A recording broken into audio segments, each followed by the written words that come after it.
if you're watching this later on YouTube, you missed out. Sorry. So you should be in the live chat, either on Locals or ROKFIN.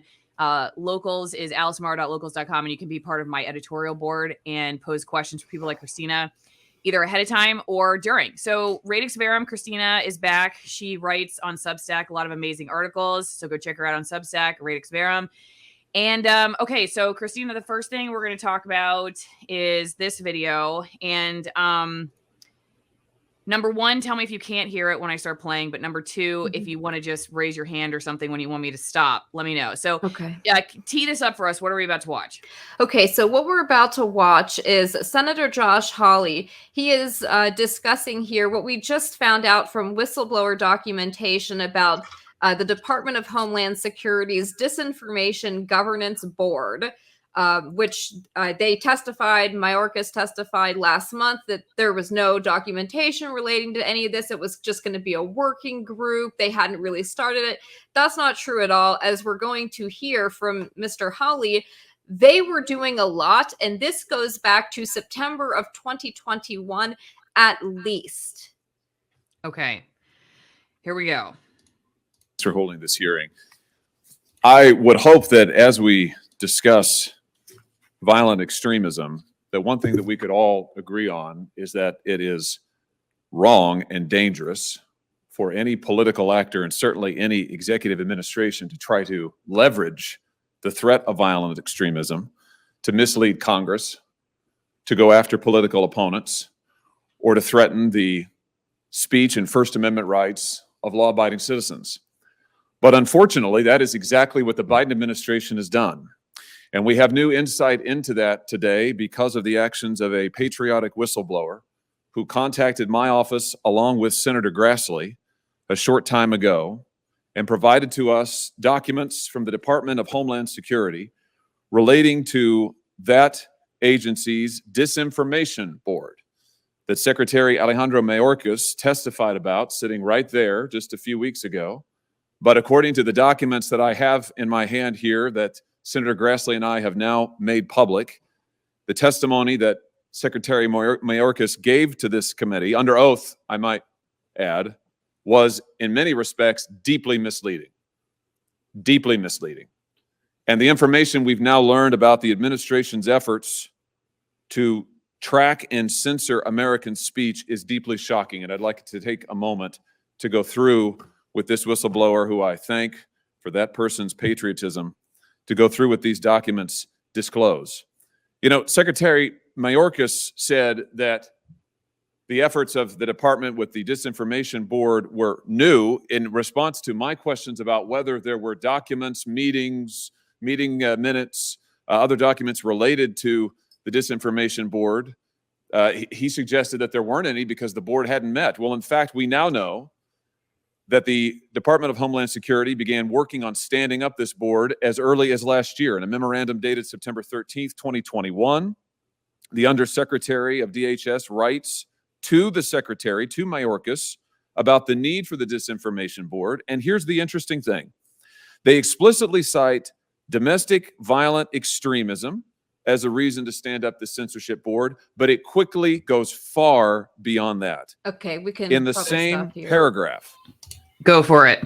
Okay, so for anybody who is wondering what this really was about, Mayorkas had claimed that this is about cartels, this is about foreign disinformation, Russia, stuff like that. No, really, this was to create a public-private partnership with big tech companies like Twitter to censor the speech of American citizens. And they're using this umbrella term of a DVE. That is their word for a domestic violent extremist. And so at first you hear that and you go, oh, okay, well, that's not a good thing. But you have to ask yourself, well, what is a DVE? And if you start looking at how DHS defines a domestic violent extremist, it's so vague, it's so broad, it could be anybody. So for example, categorized under a DVE is people that have what they call anti-law enforcement sentiment. So you're thinking, well, what does that mean? It's anybody that questions the FBI. If you criticize the FBI and perhaps what they did in 2016 to the Trump campaign, well, you could be a DVE. If you question police brutality or excessive use of force, you could be a DVE expressing anti-law enforcement sentiment. So really, this stuff is it's designed in a way to basically be an umbrella to just capture anybody's opinion that they don't like, really anybody kind of questioning the federal government. In the name of the security state coming after us, we have a new bottle at AllisonWinePromo.com, the Rogue Malbec. So we know that that wine's going to end up on the DHS list at some point. But if you want to support my work, don't forget, you can go to AllisonWinePromo.com, get these 3 wines at 50% off and 50% off shipping. And like I said, the new Rogue Malbec is here. Sustainable farming and hand-harvested, extremely limited production. Sounds like it is definitely a DVE. Domestic, or no, not domestic. Oh, yeah, it is domestic. I get these confused with the Johnny Depp trial now. Domestic violence extremist, right? Yes. Yeah, okay. It's the DVE of wine. I'm sure my sponsors are going to really appreciate that I just coined it's the DVE of wine. They're really going to get yourself a mega pint. Yeah. Whoops. Anyway, okay. And then there's, this one is, the middle one's in extreme altitude. So the word extreme is used in the wine description. So they set themselves up, I guess, for that. And the third one uses natural fermentation. So that's pretty cool too. So go to AllisonWinePromo.com, get yourself some non-grocery store available wine and support my work. Or if you're a coffee or tea drinker, you can go to twinenginecoffee.com/Allison and choose from any number of USDA certified organic Nicaraguan roasts. These are also high altitude. There's a limited black edition right now, which is processed with honey. So it's a little sweeter, not too sweet, but it's good and doesn't have like the bitter aftertaste of some coffee. But if you're a tea drinker, check out the Katura tea. If you've never had Katura tea, it's very good. It tastes like black tea. It's the tea made from the coffee fruit that goes around the coffee bean. And I really like it. I cold brew mine out on the balcony with the sun. We still don't have summer here. It's eternal winter in Washington State. So it actually makes a very good cold brew. But anyway, twinenginecoffee.com, AllisonWinePromo.com. And Christina, let's get back to it. There are whistleblower documents that Senator Hawley referenced. 36 pages were released by him and Senator Grassley.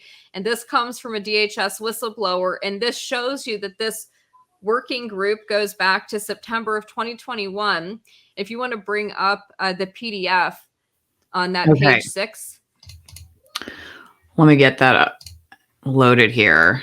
Hang on. Okay, here it is. Okay, so on this page here, this is the first page in the documents that were disclosed by this whistleblower. You'll see it's got the Department of Homeland Security on it. It says pre-decisional deliberative. This is their memorandum. This is the one from September 13th of 2021. The subject here, it says organizing DHS efforts to counter disinformation. So just listen to this paragraph here of what they say is disinformation.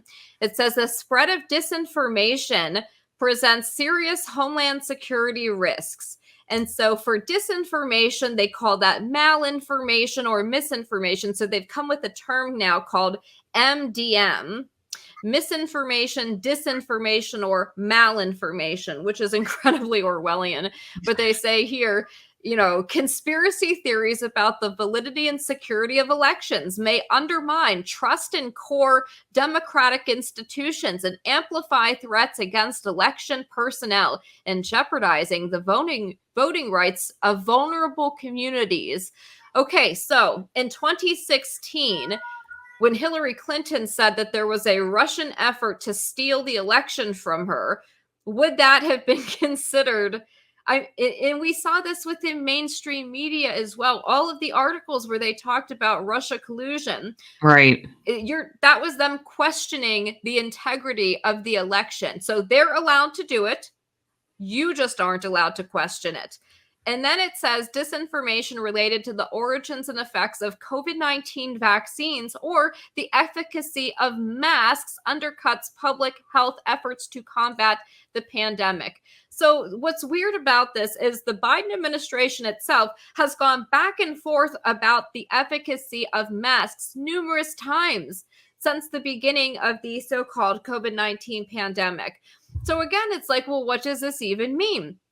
You're not allowed to question the use of masks, really? That's crazy. You're not allowed to question any side effects of a COVID vaccine. So I guess we're now, doing this on behalf of Pfizer. That's what it sounds like. Then it says foreign terrorists, nation states, and domestic violent extremist groups leverage disinformation narratives to amplify calls to violence, including racially or ethnically motivated and anti-government, anti-authority violence. These actors often amplify and exploit narratives that already exist in public discourse, such as disinformation surrounding the validity of the 2020 election, underpinning calls to violence on January 6th. Then it concludes with disinformation can complicate the performance of core DHS missions. Falsehoods surrounding U.S. government immigration policy drive vulnerable populations to pay smugglers to bring them on a dangerous journey to our southern border. Disinformation can hamper emergency responders in the aftermath of natural disasters or other incident responses. So this is, again, incredibly vague. Very Orwellian, and it's just so many different topics. So Christina, they have a sentence here that the protection of privacy, civil rights, and civil liberties must be incorporated into every step of this work and any overarching framework guiding its execution. So they say that at the end. Do you buy that? No. That's the legalese. Yeah, because look, it says also the department must ensure its counter disinformation efforts do not have the effect of chilling or suppressing free speech and free association or of infringing on individuals' privacy or other First Amendment protected activity. No. How do you do that? I mean, how do they do what they're saying in the first part without doing that in the second part? How do you have a ministry of truth, which is what this is? I mean, I feel like lawyers help them draft these documents. In my opinion, this is the legalese where they say, oh, look, see, we said that we weren't going to do the bad thing, because they know it's illegal. Like, it's not constitutional. They do not have the right to be doing this stuff. Yeah. It also says here, like, the counter disinformation mission, including the choices as to what issue areas to focus on, must not be politicized and must be protected from perceptions of politicization. But it's so funny. It kind of reminds me of that MSNBC segment that I just did that video on with Bill, because it's like they talk out of two sides of their mouth, and you're like, did you hear what you just said? Like, because you're self-owning in your own material. It seems just so odd. Like, it's like this sort of delusional dissociation between what you're doing, because I mean, even just these topics right here are politicized. They're all political. So yes, that doesn't make any sense. Should we go back and watch the Josh Hawley video? Yeah, because it's pretty good. Okay, let me cue that one back up to get the audio here. Okay, here we go. So this is, once again, he's talking about the documents we were just looking at, right? Yep. Okay. They talk about the need for this Disinformation Board to monitor and to counter so-called disinformation about the COVID vaccine, about people who are raising question about the efficacy of masks, about people who are raising questions about the origins of COVID. So, in other words, the Department of Homeland Security is contemplating a disinformation board that will track the speech of Americans and classify it as disinformation if you raise a question about the COVID vaccine, about the origins of COVID, about the efficacy of masks, which, by the way, this administration has reversed itself on numerous times. The documents go on. The Disinformation Board is necessary, this memorandum says, because of those who question election integrity, because of those who have questions about January 6th.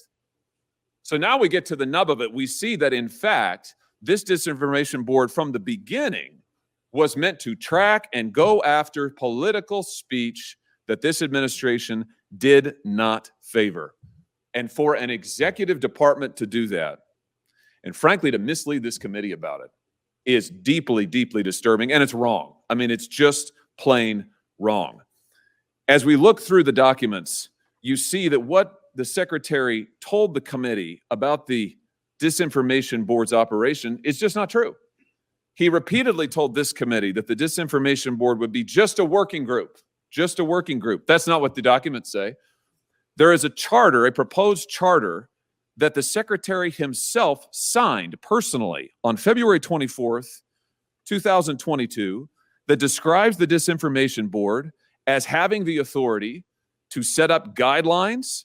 It has governance authority over how the department will classify what is disinformation, over what the response to disinformation should be, over who is doing what in terms of countering disinformation, which, remember, includes questions about COVID or questions about election integrity or questions about masks. The idea that this is just a working group is, frankly, completely contradicted by the documents that the whistleblower turned over to us and that the secretary himself signed. And can I just say again, for the secretary to sit in that chair and tell me that he wasn't really aware of any documents related to the Disinformation Board when he has personally signed charters, when he has personally reviewed memoranda dating back months, is misleading at best. There's also information in these documents about attempted coordination, planned coordination by the Disinformation Board with the big tech monopolies. There are meeting notes here, proposed plans of actions for members of the Disinformation Board, members of the administration, to meet with big tech executives to discuss sharing information about disinformation and tracking analytics of American citizens who are using the big tech companies' platforms and engaging in so-called misinformation. This is a big tech administration alliance. I'm wondering when he's going to get to the part where he talks about, is he going to say YouTube is taking everyone's subscribers away? So I know why I've lost 600 subscribers in the last couple of months. But I do think it's important to flag that somehow in the brains, I guess I have to believe that in the brains of a lot of these people, this just to them is like a public-private partnership, and what they have to do to keep people safe, and have somehow twisted in their brains that this is a needed thing. I don't know. What do you think, Christina? Because it sounds so nefarious, but I don't know. I try to think that, like, a lot of these people somehow, just like in my old industry, they do it because they feel like they're somehow participating in a crusade to keep the country safer. I don't know. What do you think? Maybe there is like that nanny state mentality, right? Where like everybody's so, I think personally, and you have heard it with these journalists, you heard how they talk about regular people, the great unwashed people without a college degree, you know, like normal people that they say live in the hinterlands, which apparently is the middle of the country. If you're not in a major metropolitan area like San Francisco or New York, you're in the hinterlands. I think that they just think that the average person is incredibly stupid, is like an infant that cannot make decisions for itself, you know, and that they have to be the daddy or the mommy that are going to tell you, oh, you know, we're going to protect you from hearing that because you're so dumb. If you hear the wrong thing, you won't be able to analyze whether it's true or false. And we have to tell you. It's like that mentality, the managerial thing. Like, it's a managerial class of people that really believe that they need to manage everybody and control every little thing everyone can see or do. And that they never have a blind spot, and they could never be wrong or abuse that, because they the have experts. like no self-awareness. Because, like, one reason I would never want that job is that I'm highly aware of how deceptive the human mind can be, and to think that I could never get anything wrong. You know, I could never be part of something. Like I was. I mean, look, for God's sakes, I was in mainstream news for 13 years. And for much of it, I really was very much asleep to how I was used, in a lot of ways by particular special interests to push, one or another narrative. And so it would be so stupid for me to think that, I could never be used again, or that it would never happen. Like I could. And so I don't want the control over people's freedom of speech, because I know well enough that, the humans can be corrupted, humans can be deceived. And I don't want the control over other people's behavior, simply because I have enough self-awareness to see that, things can go wrong. I don't want that kind of power. I want to have a lot of people around as a check and balance on my own ego. And it just seems like a lot of these folks, like they don't think that they are corruptible. They don't think they're able to be deceived. They don't think they could get anything wrong. Yes, I think there's a great hubris and arrogance displayed by all of these people. I don't see any humility in them, and I don't think that they have that self-awareness. And I think that part of that is perpetuated by the fact that they exist within an elite echo chamber. So if you look at, for example, like the blue checkmark journalist on Twitter, who do they follow? It's other people like them. They don't follow people outside of their ideology. Right.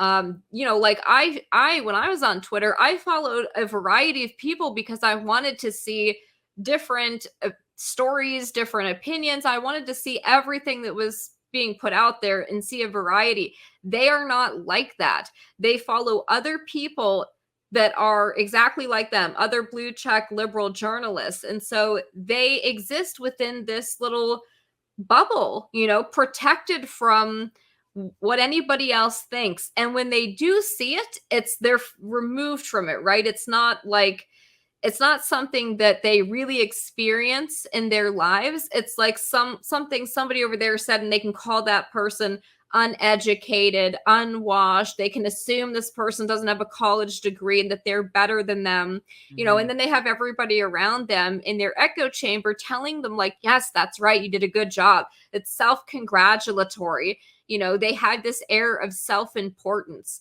We're the defenders of democracy.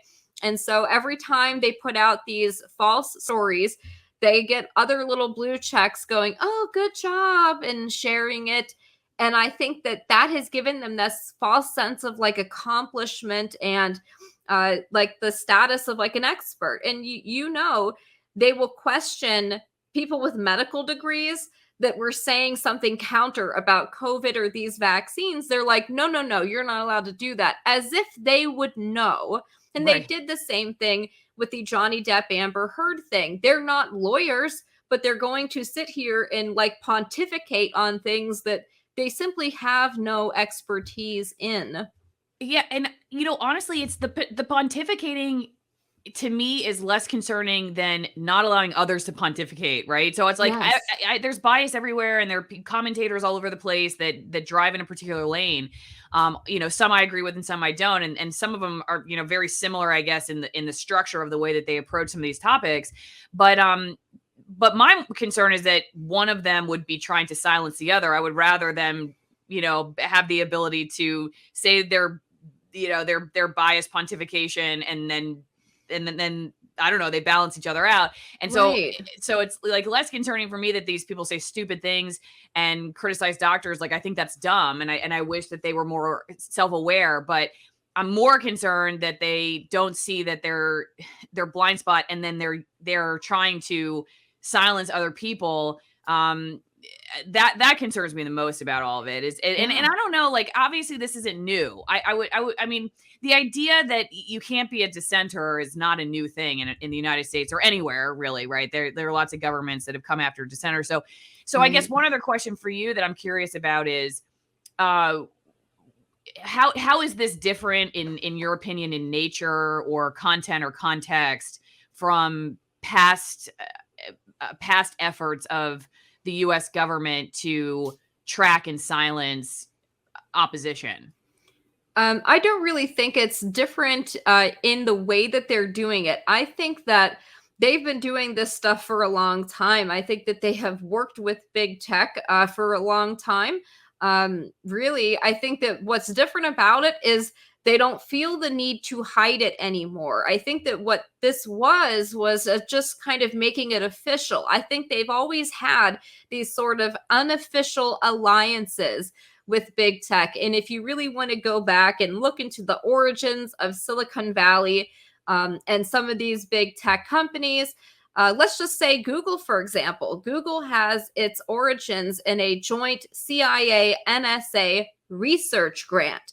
So I think, if we look at like the venture capital firms, like In-Q-Tel is the CIA's venture capital. If you look at their portfolio, they are funding all kinds of not just big tech companies, but pharmaceutical companies, genealogy companies, DNA databases. Like there's a variety of things that the CIA is involved in through their venture capital arm. I think that what they've done by using private companies and giving them research grants or venture capital is they've kind of created a buffer between the federal government and a private company. So they can say, look, the CIA isn't doing this, but it's a private company doing it. And the other thing with the private companies is they're not accountable to FOIA. So I think that long ago, they learned that they could do things that they don't have the power to do as a government agency, but they can use private companies to accomplish the same thing. So say the FBI is not allowed to punish Americans for political speech, right? What they can do is they can have Twitter do it for them. They can have Facebook do it for them. Mm-hmm.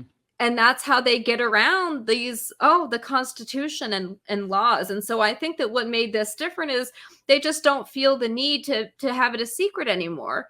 They're going to say, oh, okay, now we can take the mask off and just make it official.